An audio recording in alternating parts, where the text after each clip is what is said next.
हरे कृष्णा, राधे राधे। आप सभी का दिन शुभ और मंगलमय हो। आज के वीडियो में सुनिए श्रीमद् भागवत गीता का 9वां अध्याय। भगवान शिव ने कहा, हे पार्वती, अब मैं तुम्हें श्रीमद् भागवत गीता के 9वें अध्याय की महिमा सुनाता हूँ। नर्मदा नदी के तट पर महिष्मती नाम का एक नगर था, जहाँ माधव नाम का एक ब्राह्मण रहता था। वह ब्राह्मण वेदों के सभी आदेशों का बहुत ही कठोरता से पालन करता था और ब्राह्मण वर्ग के सभी अच्छे गुणों से युक्त था। वह बहुत विद्वान था, इसलिए उसे बहुत दान मिलता था। उसने अपनी संचित संपत्ति से एक महान हवन यज्ञ करना शुरू किया। बलि के लिए एक बकरा खरीदा गया और जब वे उसकी बलि की तैयारी करने लगे तो सभी को आश्चर्य हुआ कि बकरा हंसने लगा और ऊंची आवाज में बोला, हे ब्राह्मण, इतने सारे हवन यज्ञ करने से क्या लाभ है जो हमें केवल जन्म मरण के चक्कर में बांधते हैं। इतने सारे हवन यज्ञ करने के कारण मेरी क्या स्थिति है, यह तो देखो। जब वहां एकत्रित सभी लोगों ने बकरे की बातें सुनी तो वे उत्सुक हो गए और उस ब्राह्मण के हाथ जोड़कर पूछा, तुम बकरा कैसे बने? अपने पिछले जन्म में तुम किस जाति के थे और तुमने क्या क्या कार्य किए थे? बकरे ने उत्तर दिया, हे ब्राह्मण, पिछले जन्म में मैं एक बहुत ही शुद्ध ब्राह्मण परिवार में पैदा हुआ था और मैंने वेदों में बताए गए सभी अनुष्ठानों को बहुत सावधानी पूर्वक किया था। एक दिन मेरी पत्नी ने दुर्गा की पूजा करने की इच्छा जताई ताकि हमारा बच्चा रोग मुक्त हो जाए।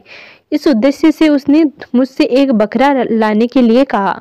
जब हमने माँ दुर्गा के मंदिर में बकरे की बलि दी तो बकरे ने मुझे श्राप दिया, अरे पापी, सबसे नीच, तू मेरे बच्चों को पिताहीन करना चाहता है, इस कारण तू भी बकरे के रूप में जन्म लेगा। हे माधव, जब मेरी मृत्यु का समय आया तो मुझे यह बकरा शरीर मिला, लेकिन भगवान गोविंद की कृपा से मुझे अपने पिछले जन्म याद है। यदि आप एक और रोचक कहानी सुनना चाहते हैं तो मैं आपको बताता हूँ। मोक्ष देने वाले कुरुक्षेत्र नामक स्थान में सूर्य देव के वंश में चंद्र शर्मा नाम के एक राजा रहते थे। एक बार सूर्य ग्रहण के समय राजा ने एक ब्राह्मण को दान देने की इच्छा व्यक्त की। उस दान में एक शूद्र भी था जिसका शरीर पूर्णतः काला था।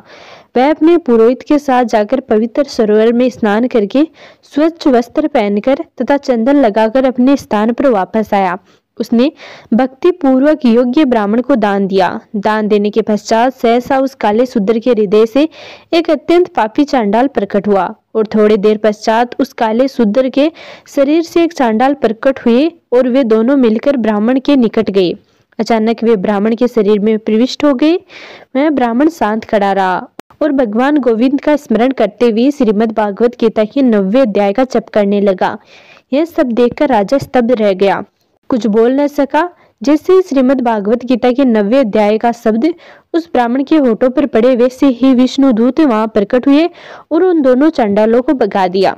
उस समय राजा ने ब्राह्मण से पूछा, हे विद्वान, वे दोनों व्यक्ति कौन थे और तुमने कौन सा मंत्र जाप किया था? तुमने किस देवता का स्मरण किया था? ब्राह्मण ने उत्तर दिया, चांडाल का रूप धारण करके पाप प्रकट हुआ, साथ ही उस चांडाल स्त्री के रूप में अपराध भी प्रकट हुआ। उस समय मैंने श्रीमद् भागवत गीता के 9वें अध्याय का जप करना आरंभ किया, जो सभी भयावह स्थितियों से मुक्ति दिलाने में सक्षम है। श्रीमद् भागवत गीता के 9वें अध्याय का पाठ करने से मैं सदैव भगवान गोविंद के चरण कमलों का स्मरण करने में समर्थ रहता हूँ। यह सुनकर राजा ने ब्राह्मण से श्रीमद् भागवत गीता के 9वें अध्याय का पाठ सीखा।